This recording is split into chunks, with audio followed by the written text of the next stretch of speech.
if you win, right, come up, accept your little award, thank your agent and your God, and off, okay? Let's get on with it before NBC replace me with Jay Leno.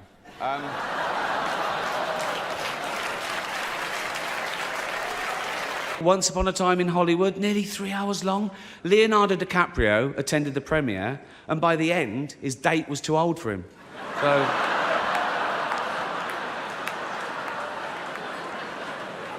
On a serious note, just looking at all the faces here reminds me of some of the great work that's been done this year by cosmetic surgeons. Talking of The Walking Dead, congratulations to Hugh Hefner, who's getting married at the age of 84 to 24-year-old beauty Crystal Harris. When she was asked why she was marrying him, she said because he lied about his age. He told me he was 94. Oh, come on. Don't worry. Hold out and just don't look at it when you touch it. That's that.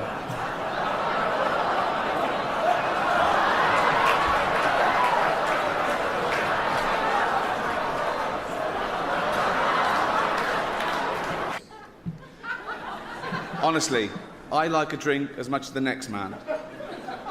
Unless the next man is Mel Gibson.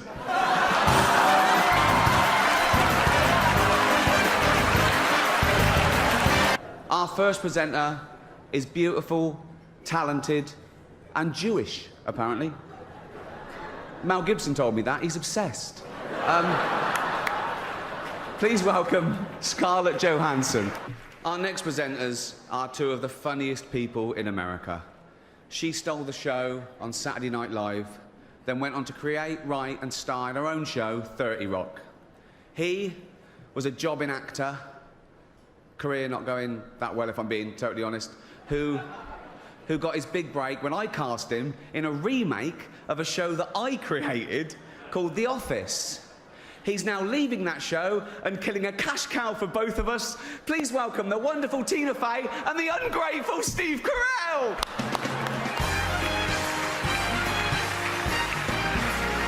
Talking of all you perverts, it was a big year. It was a big year for paedophile movies. Surviving R. Kelly, Leaving Neverland, Two Popes. Shut up. Shut up. I don't care. I don't care. Okay. You know our next presenter from such films as Hudson Hawk, Look Who's Talking, Mercury Rising, Colour of Night, Fifth Element, Heart's War. Please welcome Ashton Kutcher's dad, Bruce Willis. There were a lot of big films that didn't get nominated this year. Nothing for Sex and the City 2. No, I was sure the Golden Globe for special effects would go to the team that airbrushed that poster. Well, great job. Girls, we know how old you are. I saw one of you in an episode of Bonanza.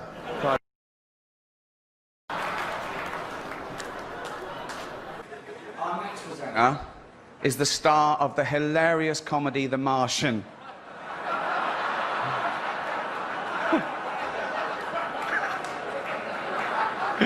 Oh, he nearly died. Right. He's also the only person who Ben Affleck hasn't been unfaithful to. Please welcome Matt Damon.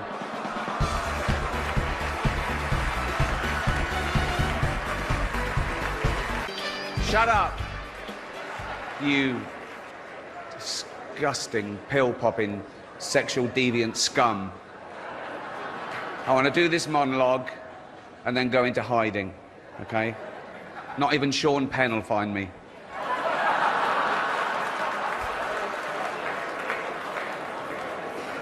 Snitch. It's going to be a night of partying and heavy drinking. Or as Charlie Sheen calls it, breakfast. Wow. Whoa. So, let's get this straight. What he did was, he picked up a porn star, paid her to have dinner with him, introduced her to his ex-wife, as you do, went to a hotel, got drunk, got naked, trashed the place while she was locked in a cupboard. And that was a Monday. What did he do New Year's Eve? He's the star of Iron Man, Two Girls and a Guy, Wonder Boys. Sorry, these porn films. What? Kiss, Kiss, Bang, Bang. Bowfinger. Really? Yeah. Up the Academy. Come on. He has done all those films, but many of you in this room probably know him best from such facilities as the Betty Ford Clinic and Los Angeles County Jail. Please welcome Robert Downey Jr. You probably know me as the creator of The Office. No, you don't, do you? You think Steve Carell did it all? Oh, he's brilliant, isn't he, Steve Carell? He's amazing as the bumbling office manager. Where does he get his ideas from?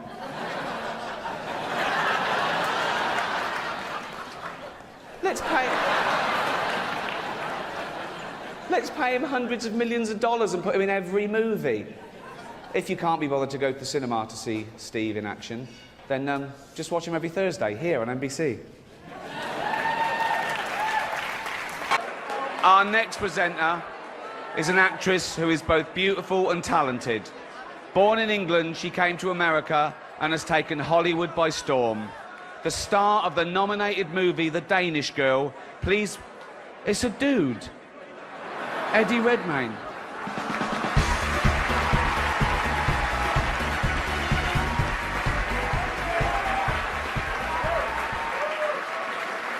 One thing that can't be bought is a Golden Globe. Officially.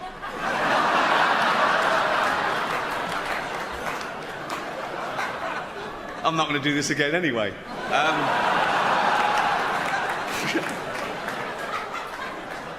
But if you were to buy one, the man to see would be Philip Burke.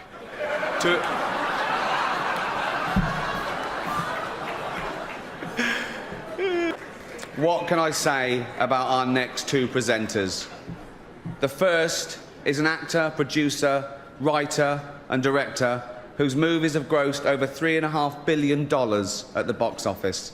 He's won 2 Academy Awards and 3 Golden Globes for his powerful and varied performances, starring in such films as Philadelphia, Forrest Gump, Castaway, Apollo 13 and Saving Private Ryan.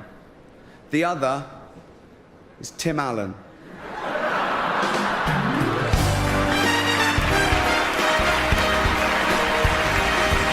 You could binge watch the entire first season of Afterlife instead of watching this show.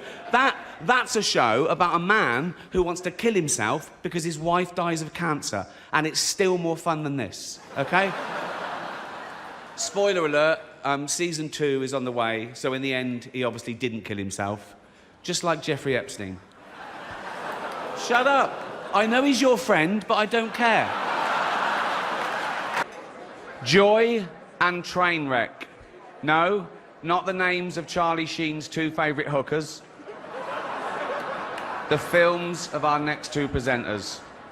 They're best friends, by the way. They wanted me to tell you that.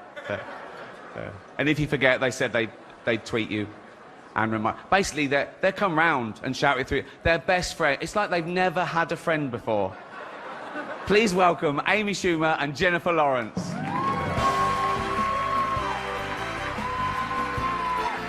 The Golden Globes is shown all over the world. It is oblivious to colour or creed. It doesn't just celebrate talent, it celebrates difference. It crushes prejudice and stereotype. One stereotype I hate is that all Irishmen are just drunk, sweary hellraisers. Please welcome Colin Farrell.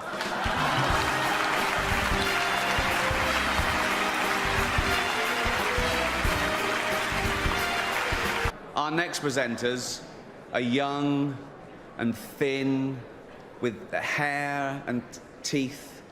They're lovely to look at, which is just as well because they're presenting the award for Best Foreign Language Film, a category that no one in America cares about. Please welcome Olivia Wilde and Robert Pattinson. Also not nominated, I Love You, Philip Morris. Jim Carrey and Ewan McGregor, two heterosexual actors pretending to be gay. So the complete opposite of some famous Scientologists, then. What? Probably. My lawyers helped me with the wording of that joke. They're not here. Okay. When Brad and Angelina see our next two adorable little presenters, they're going to want to adopt them. Please welcome Kevin Hart and Ken Jeong.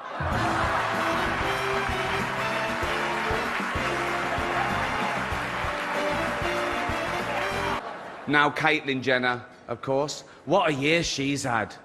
She became a role model for trans people everywhere, showing great bravery in breaking down barriers and destroying stereotypes. She didn't do a lot for women drivers, but you can't have everything, can you? Not at the same time. The next presenter is an award-winning actress with special powers. In Die Another Day, she used her powers of seduction to win over James Bond. In X-Men, she used her powers to control the elements. In Catwoman, she used the power of being able to wash herself all over. And she's the paw for behind the ear. It's brilliant. Please welcome the very clean Halle Berry. All female remakes are the big thing. There's a female remake of Ghostbusters. There's going to be a female remake of Ocean's 11. And this is brilliant for the studios because they get guaranteed box office results and they don't have to spend too much money on the cast. So... Shut up, I don't care. But actors aren't just loved here in Hollywood, they are loved the world over because they're recognisable. You can be anywhere. You could be in the third world, okay, and you get a glimpse of a Hollywood star and it makes you feel better. Okay? You could be a little child, a little Asian child, with no possessions and no money. But you see a picture of Angelina Jolie, and you think, oh, Mummy.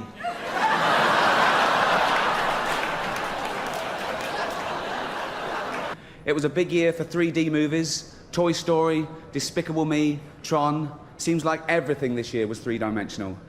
Except the characters in The Tourist. I feel bad about that joke. No, I'll tell you why. I'm jumping on the bandwagon, because I haven't even seen The Tourist. Who has? But no, it must be good, because it's nominated. So shut up, okay? And I'd like to quash this ridiculous rumour going around that the only reason The Tourist was nominated was so the Hollywood foreign press could hang out with Johnny Depp and Angelina Jolie. That is rubbish. That is not the only reason. They also accepted bribes. What's with all the divorces? What's going on? I mean, Arnold and Maria, J-Lo and Mark Anthony, Ashton and Demi, Kim Kardashian and some guy no one will ever remember. He wasn't around long. 72 days. A marriage that lasted 72 days. I've sat through longer James Cameron acceptance speeches than that.